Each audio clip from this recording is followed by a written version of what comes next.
Coming up next on the Jeff Crilley Show, we're going to talk to a trauma recovery expert who's going to teach all of us how to become fearless. Her journey just ahead.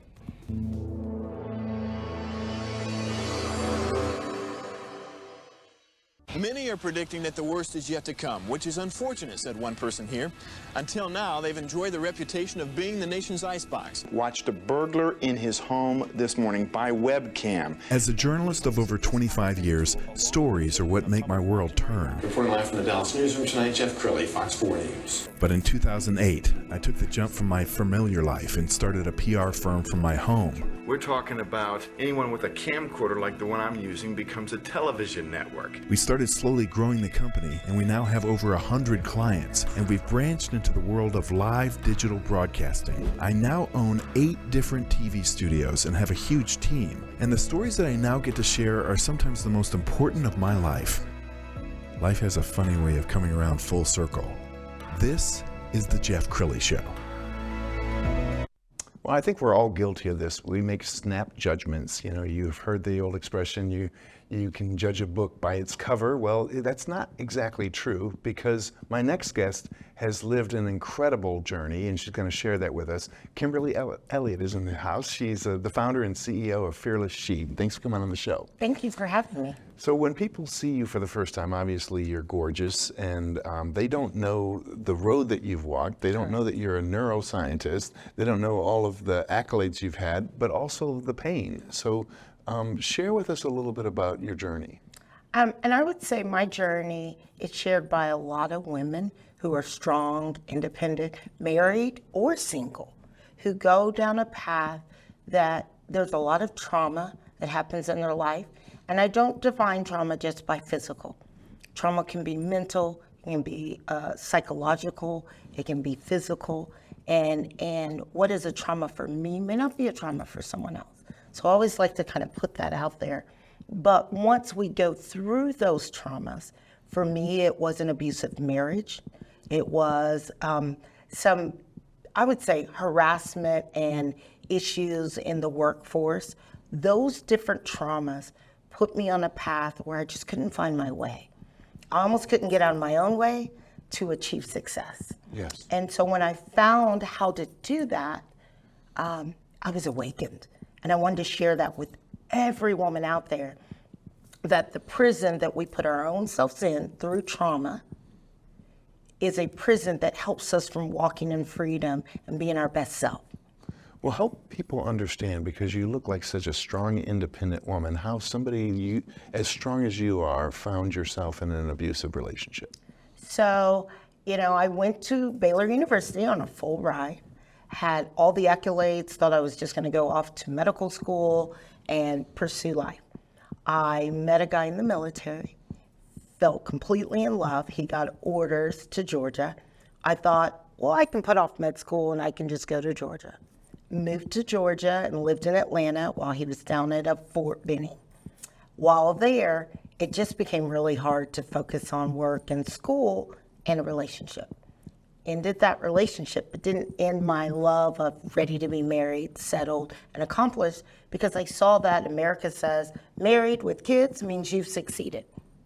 And I was that OCD, I have to succeed at everything. So that was almost like it was another check box, but an important one. I then proceeded to get involved in a relationship with someone who worked and traveled like I did. We saw each other on weekends, or we planned out a week, but for the most part, we were gone. I got married, we moved in together, and the abuse started almost immediately. And for me and everyone around me, there was a question. Do you tell people that you, this very strong, independent woman that everyone looks up to and cheers with, is being abused? And for what we find, CEOs, managers, entrepreneurs, women in huge leadership roles, they are faced with telling the world that they couldn't control this. It's a hit on their brand, it's a hit on their image, and it's a huge confidence and self-esteem. Yes. So when you're dealing with, in my case, physical abuse and trauma, domestic violence, or for women who are dealing with psychological. They're being told they're not good enough, they're too heavy, they're not pretty enough, they don't deserve something. It could be any of those different traumas, but it's almost to say to the world, I am very talented, I'm very successful, and I'm doing these things, but this is also happening. Sure. And it's very hard in today's world for women to find their way with that on their back. It's almost like that suitcase Yes. that you can't get on the plane. They Yes. gave you 2-bag limit, and that's an extra 100-pound bag that you can't do. So women hide it. They go on and they just say, it's okay. And I used to say, this was my motto, and I see it in other women, I can fix it before the world knows it's broken. Wow. And the truth is, most of the world will see the broken. They see the brokenness in you. They see the brokenness in others. They see the brokenness in the things around you. But we think we're fixing it. We think we're going to cover for it. Even if you're involved with a spouse who's an alcoholic, or if you're involved in an abuse, or if you're just somebody who is manipulating, is taking money from you, used your kindness to get ahead in a business and left you behind. All of those things for women become things that if we tell anyone, we hurt ourselves more than we hurt others, or so we believe. Yes. I want to pull up your website, Kimberly, because it's beautifully made. And as we scroll down the website, I want to talk to you about how you coach people, how people engage you. So I myself have coaches. And I tell everyone, coaches have coaches. Directors have directors. If you don't have somebody who is helping you to understand what people need, you can't be your best help. I also have a master's in behavioral counseling from Dallas Baptist University. My undergrad was in neuroscience. So I'm very concerned with the behaviors, the actions that go with them, the relationships that people have, and what that creates. And so our website was targeting the women I'm speaking of, women who are in leadership roles. They're CEOs, they are managers, they are entrepreneurs, they are business owners who find themselves at a loss. My logo represents a butterfly. The butterfly on one side is beautifully formed. It's a beautiful formed butterfly with flowers and blossom, because that's what we as women want to be. We want to be beautiful in form. We want to be creative, artistic, responsive, supportive. The other side of the butterfly is holes, because that's what women feel. Empty, left behind. They are struggling to be thin enough, to be smart enough, to be blonde enough, that they fit in American TV, American music. They can be on a video, they can be represented, they can be sponsored. And when they don't fit that image, they're constantly being told they're not enough. Yes. And it starts at an early age, doesn't it? I mean, I think even little Absolutely. girls are looking in the mirror saying, Mommy, am I too fat?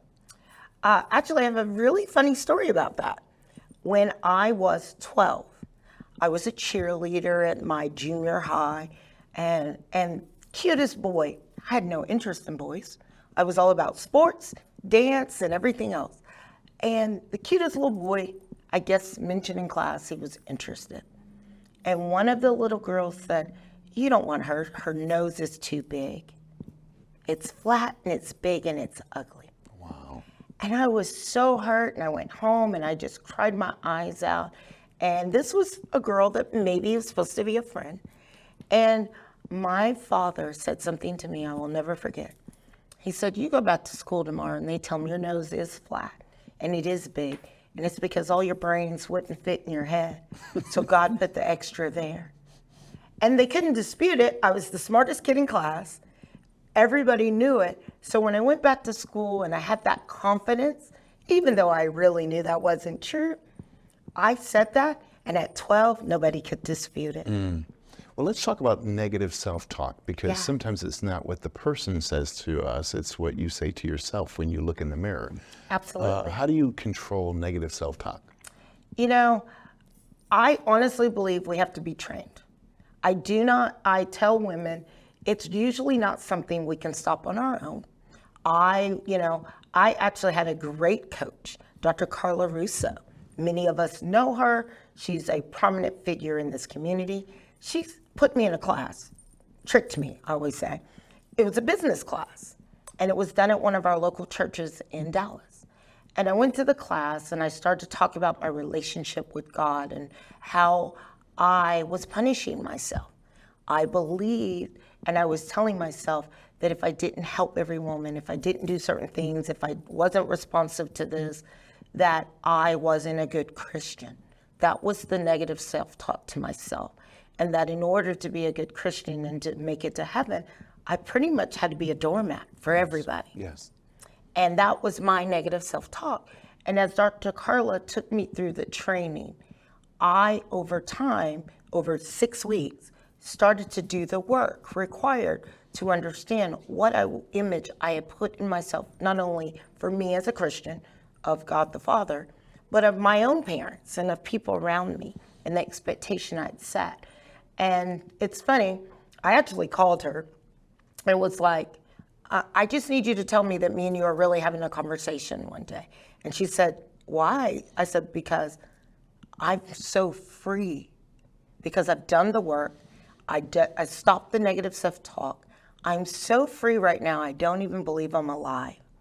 I didn't understand the suffocation that it had on me, the inability to move forward. And for women, we are the beauty in the world. We bring grace, we bring praise, support, beauty to everything. I don't care what it is.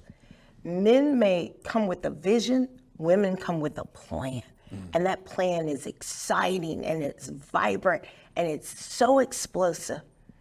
But when we are not our full self, when we're not walking in freedom, when we're suffocating from trauma, guilt, all of those things, we can't deliver that. So I just found that when I busted out of my own prison, I could walk in freedom and I could deliver to the world what I was supposed to, which was walk the walk, talk the talk to help other women know that we don't have to be in prison. And that prison for me is women have an incredible sense of justice.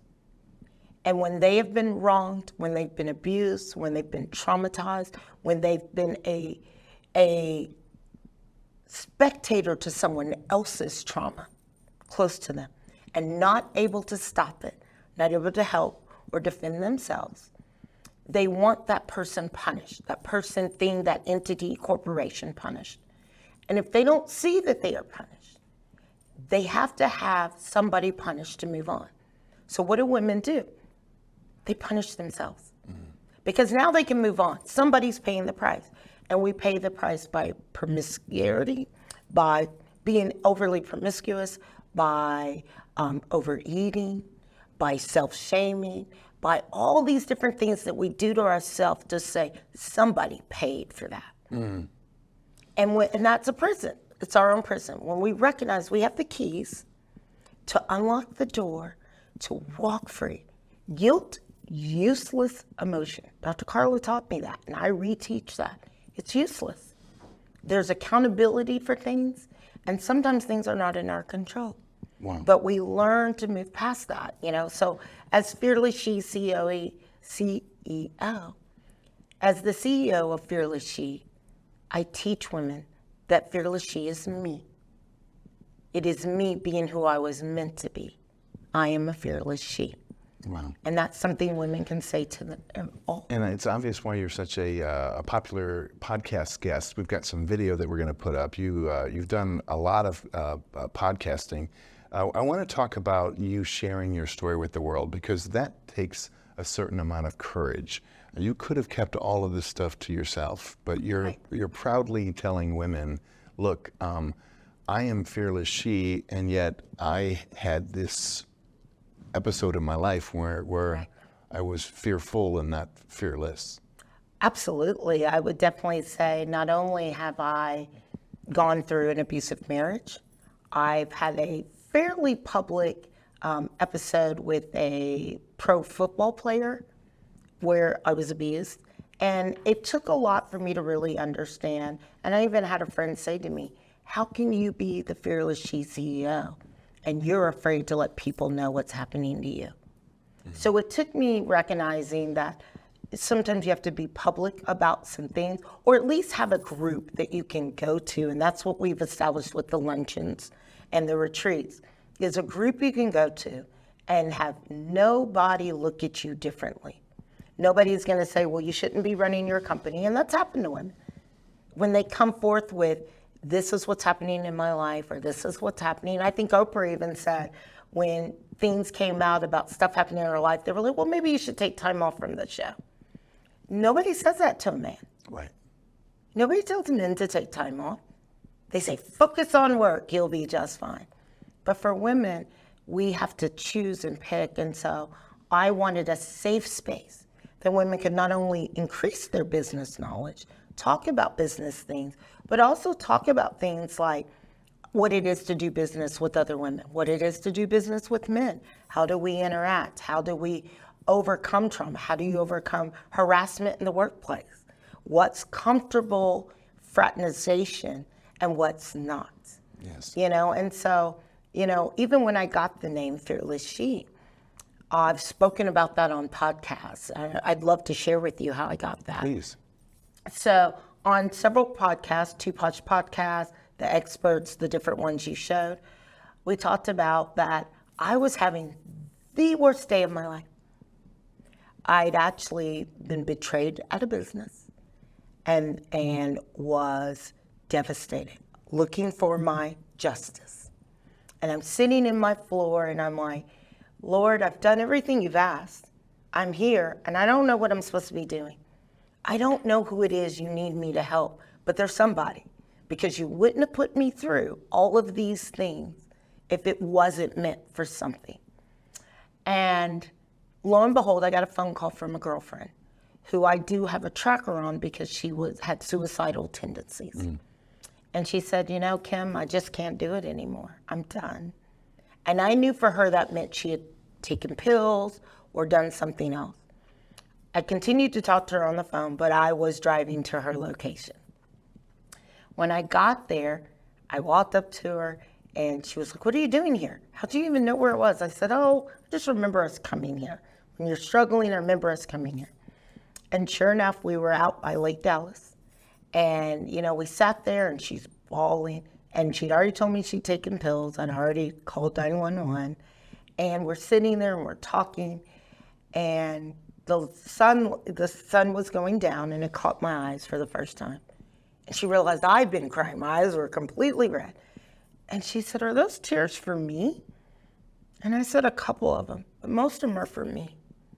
I said, I'm struggling. I'm broken. I don't know what I'm supposed to be doing. I don't know what to do. I was having a really bad day.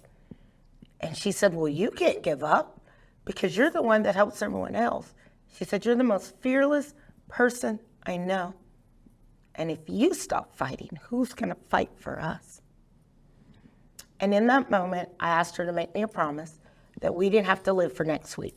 We just had to live for tomorrow. And that if I was willing to do it on the worst day of my life, could she do it too? And so we made a pact. About that time, the paramedics showed up. I can happily tell everyone, this was in 2018. That person is still here. She is still doing well. She's had a few different episodes and we keep in touch and is still taking it one day at a time. But for me, I went and I bought that night Fearless She. I sat on it for another 2 years. I went on a podcast. I was like, I'm going to launch. I'm going to do all these things. And got involved in a relationship that kind of threw me off kilter because I thought I could fix it before everyone knew it was broken. And then I just, like I said, friends, other people reminded me, Kimberly, all of these are thank you moments. They're not why me moments. And I challenge all women to that. When things, trauma, abuse, handle it, report it. get it taken care of, but then say thank you. Because your story, your journey is going to help somebody else. It's not a why me. It is thank you, because I'm going to embrace this, I'm going to survive this, and I'm going to use it to help someone else. So my trauma recovery expert title is because not only did I study it, and I'm book smart, and I have the licenses and the training to counsel someone. I have the coaching license to coach you. But I also have the real world to know what it is to feel beaten, broken, and down and out. And know that the ground is as low as it goes. Wow. And you can rise from that. And you can take someone with you, you know? And there are many women in powerful leadership positions who are trapped in a prison. And ladies, I challenge you, because it's up to us to save this world, to bring the beauty back into the world, to remind people when they're going to war, when we have trash, when they're not remembering it's a green, beautiful planet, to bring that beauty back into vision and to do our part, be involved in nonprofits, be involved in all the charity work, serve and serve endlessly, because we are the difference in this world. Wow. You're such a powerful speaker. I could listen to you all day long. We're going to end with her website, so I urge you to go to fearlessshe.com and get plugged in, go to the luncheons, reach out to her to connect. Kimberly Elliott, thank you so much for coming on the show. Thank you for having me. I've enjoyed it. You bet. That's it for now. We'll see you next time.